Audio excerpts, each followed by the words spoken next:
So now you're going to meet Petra Klein.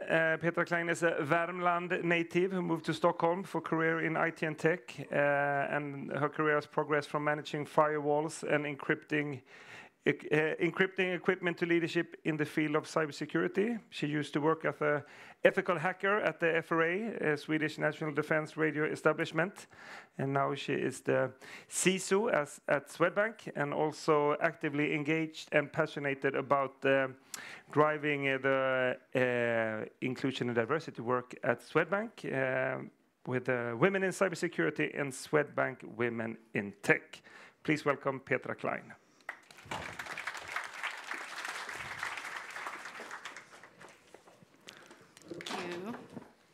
You scared me about this one a bit, so I will see if I can manage it. And I actually met a historic celebrity, the first CISO Swedbank here, so I hope I'm doing a good job taking over the position, but thank you so much for preparing everything, Thomas Case. So I will talk about cybersecurity and the human factor, and also the challenges a CISO have today with the increasing attack surface. I will also talk about collaboration and take it a bit outside Swedbank. How are we collaborating with others and Sweden? And the headline, hackers don't hack systems, they hack people. That would be like the red thread in the presentation. So take that with you. If you're going to take something with you today, that is the thing you're going to take with you. This is the challenge for CISOs today. In one slide, we have the regulatory landscape. We have DORA, for example. I will not go into details. We have the market and tech landscape. People are like living in their phones today. We are very digital, and we're becoming more and more. Everything is opening up the attack surface. I always talk about the attack surface with employees, because otherwise it's becoming too fluffy for them. They need to understand that they are actually part of this attack surface. And therefore I work a lot with making all the employees the first line of cyber defense to help out, to protect us, to decrease the attack surface. And we have the increasing threat landscape. So this is the challenge of the CISO today. So therefore, always talk about the attack surface, because all of these three are actually part of that. They are the ones exposing that. It is actually a bit slow. This is a cyber and privacy day. I will not go through the details of a ransomware attack. I think all of you know this. I hope you do. But I will go through the first part, the point of entry. When it comes to humans and people, they are part of that. So if you take a look at the one, you have phishing, exploit, and remote services.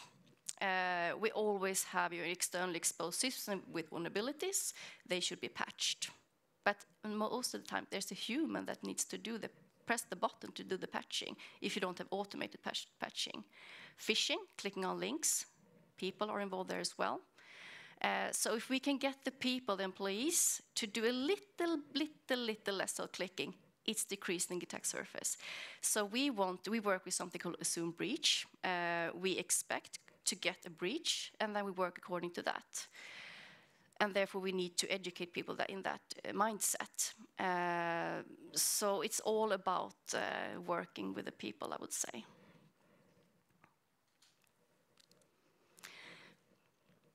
Top recommendation then for ransomware.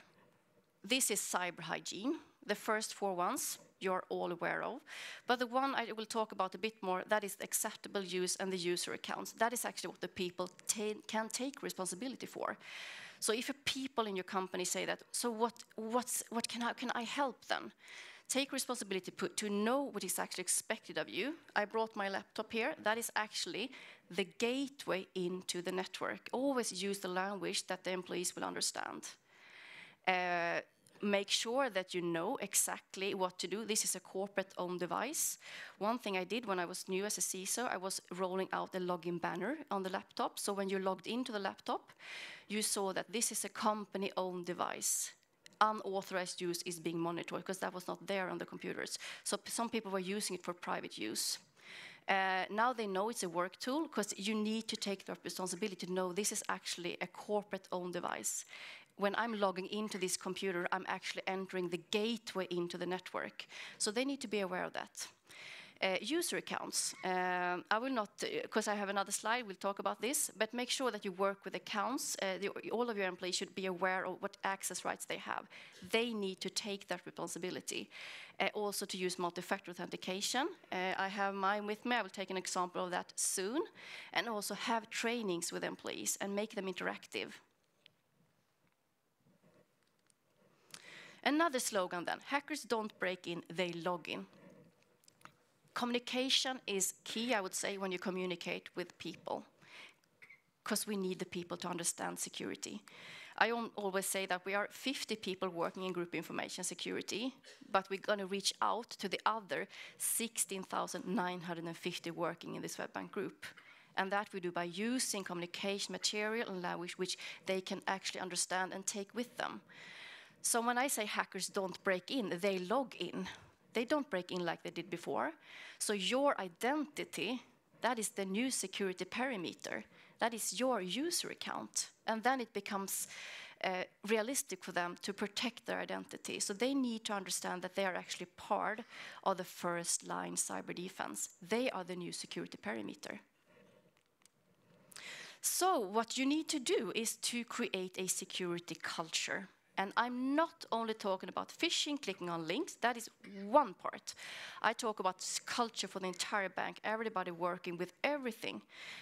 Developers who should patch their systems. I talk about people in the branch offices, in my case. You need to have that culture. And for that, you need to have a team working with this. People that are experts in the human mindset that can produce this communication material. We need different kind of roles, but we need specific people working with the human mindset. They should be experts in human risk. Then, of course, you need to have support to train and exercise the people with the phishing. So you need to have an automated phishing tool, and you need to create a culture where people are reporting anomalies.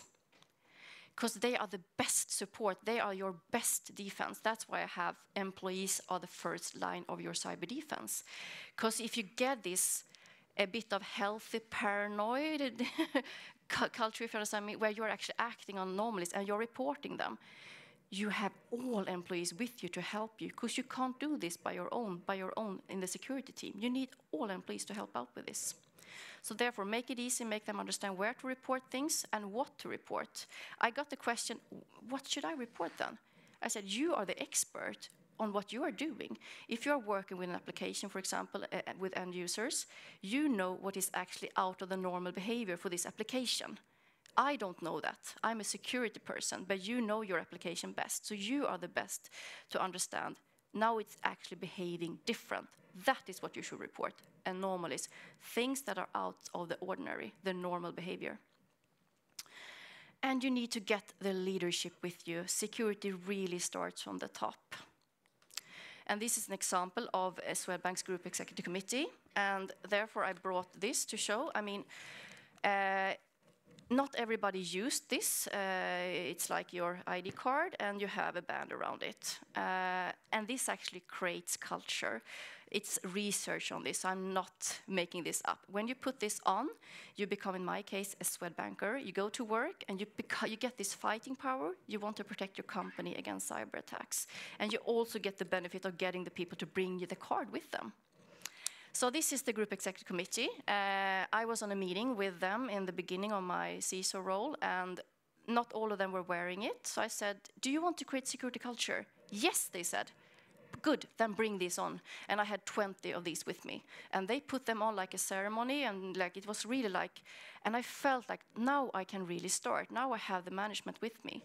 And in the middle you have our CEO, Jens Henriksson, and I was recording the yearly book for like årsbok for Swedbank, and they said to me, take off your I said, no, I will never take that off because I'm the ambassador. You're like Jens, he never takes it off. I said, good, he's my ambassador too. So I mean, you need to have those ambassadors from the top with you. And I actually got a comment, why do you nag so much about the cards? Because it's cyber hygiene. This creates culture and behavior. This is just a simple thing to start with. So start with the simple stuff. So I just want to highlight, all of us, we have our different kind of cyber teams. I try, in the HR system, you can have a role, for example, information security officer. But when we are recruiting, we need to have cool roles. We need to get the people to see that this is actually something cool. So we talk about cyber threat hunters, we talk about cyber ninjas. When we are recruiting, and they also have that role within the bank. So for example, we have ethical hackers. They're part of the red team. But we have actually 2 full-time cyber threat hunters. They are actually looking actively for cyber threats. Because when they come in, they can be very persistent, stay for many, many years. We want to find them. So they're actually logging into systems, going around exactly looking for if we have anything that shouldn't be there. So they're actively hunting for cyber threats. So this is one easy thing to recruit and get more talent. Use cool jobs. One of the teams, he wanted to name his team internal control. I said, never, you can never get people to work with an internal control team. So he changed it to something totally different. So it's all about making security fun and engaging to get the right people to work with this. So this is just a part how we are and different kind of skills. And we have behavioral experts and communication experts. They are producing the material to our intranets and the campaigns we have. For example, that's why I brought the laptop. We have stickers. And I saw once that you still have yours on. I'm proud of you. Where you have one of these slogans, security is everyone's business. So this is actually built by the security awareness team. So make all the communication available and move it out to the users and use this small communication and have the experts working with this. So now I will switch a bit. Cybersecurity is really a team play. SEB, Handelsbanken, and Swedbank, we are heavy competitors. We are fighting about market shares, we're fighting about the customers. But when it comes to security, we are team players, and we are best friends. So therefore, we had this informal information sharing. I'm sure, Thomas, you were part of this, where the CISOs we met, we had really good collaboration, and also our CIR teams, they were really collaborating. But the other teams were not. So we said, we need to use the power of the collaboration to actually make sure that actually those that can create resilience are working together. That's when we are becoming stronger. So we set up we didn't have any systematic information sharing, and we were not sharing threat intelligence. And also, we had different, many contexts towards external parties. So we said, okay, what should we do then? So we got approvals from the CEOs and the CIOs to start up a cybersecurity collaboration. So we created collaboration agreements, and we also had legal counsels looking at them to make sure that this is something we can collaborate around. And then we started. So the collaboration is built up on, we have an executive management team where I'm part of, and then we have an operating management team, and then we have working groups. And in these working groups, people that are working with this daily are connecting with each other. So we take turns. We have different leads from the different banks. For example, we have Swedbank is running the personal and physical security one, and then Handelsbanken the other, and SEB.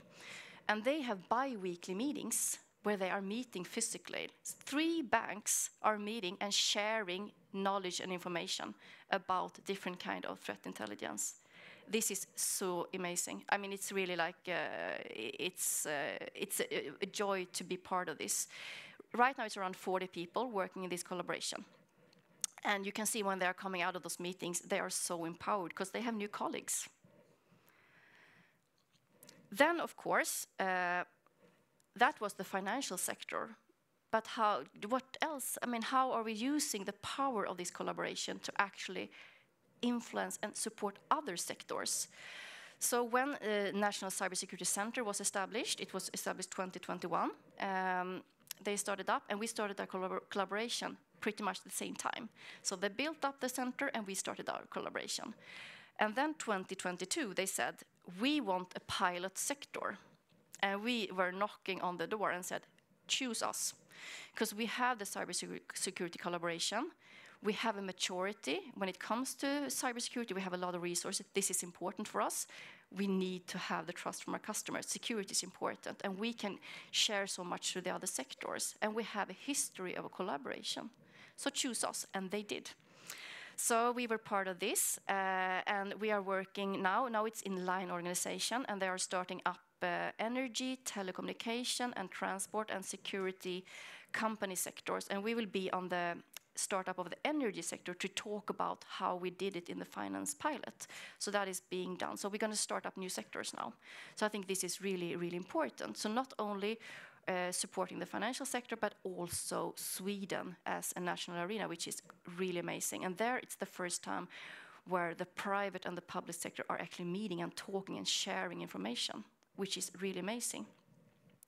From 1st of July this year, FRA will take over. Before it was a shared responsibility with a lot of agencies. You can see them here. I will not read them up, but it's a lot of, shared responsibility. It's not that efficient. So I really think when we will have one sole head, FRA, it will be really faster and improve governance. I used to work for FRA, so I know they are super skilled, and cybersecurity is super important. They have amazing experts. So I really think this is going to be amazing. And we will continue, of course, in the finance sector to help out there.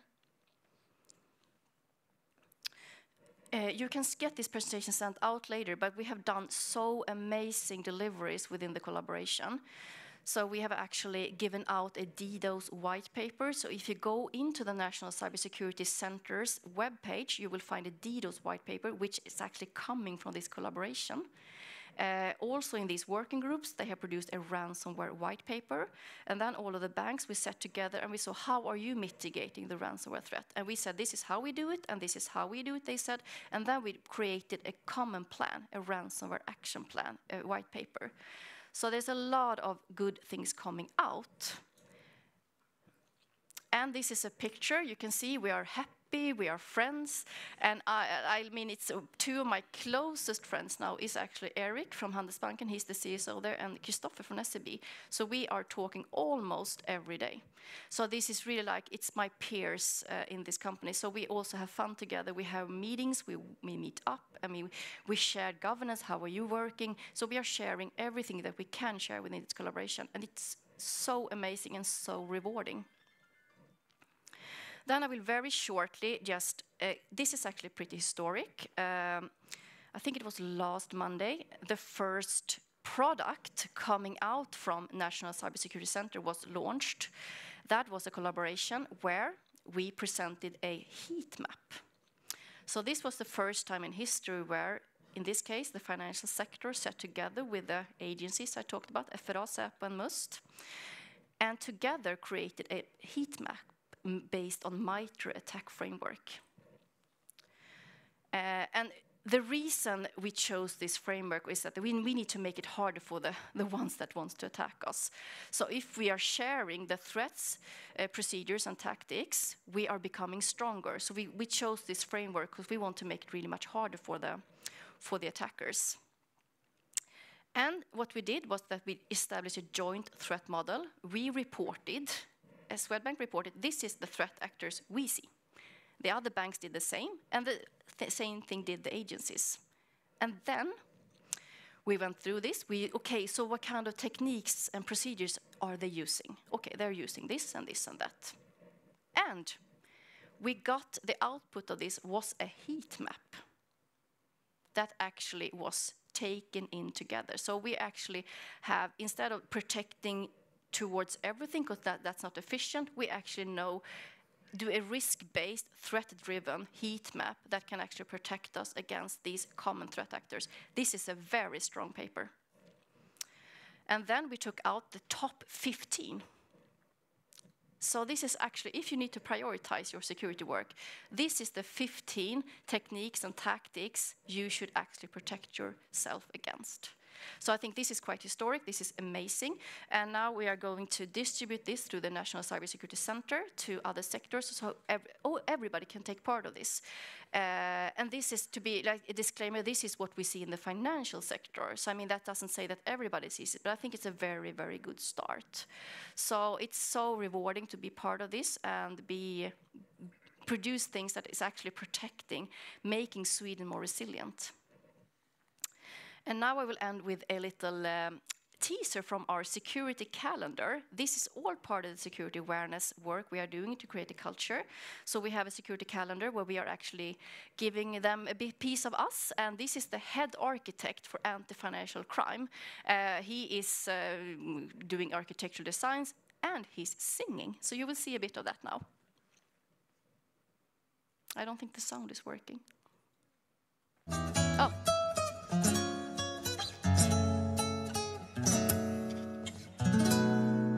Oh, the weather outside is frightful, but the fire looks so delightful.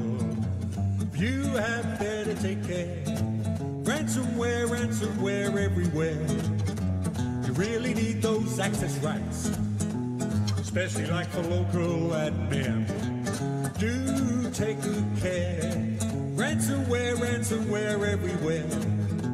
And even in the dark of night, do be advised to conform. Report suspicious stuff.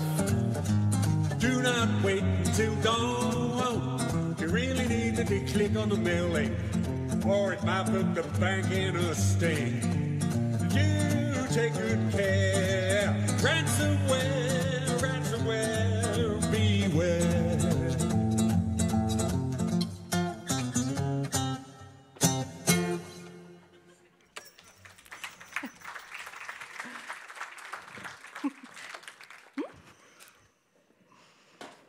Thank you, Petra. We have Thank some questions you. for you as well. Yes, of course. You want to go have. first, Hannah? Yeah, so a question that came in that really resonated with me due to being a privacy lawyer. We had someone ask, how do you and your team work together with the privacy function? So I have something called Information Security Awareness Board, where we have people from the compliance and the privacy and all of the different teams. So we are working, so they are part of creating this security culture. That means that they get understanding for how important security is, and we get understanding from them. So we try to have different, like making them part of the change, I would say, the journey. Perfect. We had quite a few questions, right, Måns? Did Yeah, we exactly. have time for all of them? Yeah, I think so, because 2-3 of them are on the same topic, and about the collaboration part you were talking about with your competitors now, best friends, and the government and so on. But can you say something more how AI come into your collaboration discussions? We always look at different techniques, possibilities. So we are looking into that. For example, we had a discussion about TikTok. Should we allow that? Because if we 3 banks together are making a risk-based decision, we will have much more power. But we are looking into that. But I mean, it's hard to give like an answer. But for me, AI is a real opportunity, but also a big risk. I think everybody says the same. But we need to follow. I mean, I know that we are using OpenAI, for example, to meet the customers. So sometimes you need to listen to the business needs, because security needs to be an enabler. So I think it's to follow and make the initiative as secure as possible. And someone wants to challenge your culture speech about the badge and asks, aren't you creating a false sense of security if someone can create a fake badge to get authorized access? Of course, but it's like always risk-based. I'd rather have all employees having the ban and creating a culture. You will always have those. I get those questions a lot, so I take that risk. Prepared.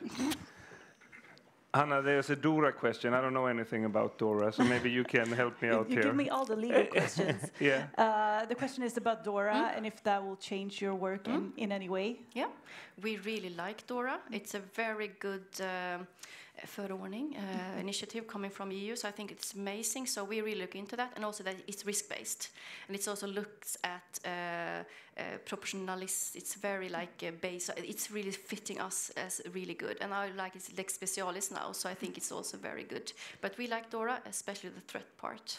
So do you already work in that type of way, so it won't be that big of a change for you? Exactly. Okay, good. It's not going to be that. Of course, it's going to be a lot of governance, changing the documents, but we already are there, I would say. So it's a positive regulation. Do you have any more stickers? That's me asking, because I only have on my iPad. I can put mine on my I ordered 750 yesterday, actually, because we're going to have them on the Women in Tech conference, but you can get so next time you get one more from me, Petra. Yes, of course. We give Petra a big applause, please.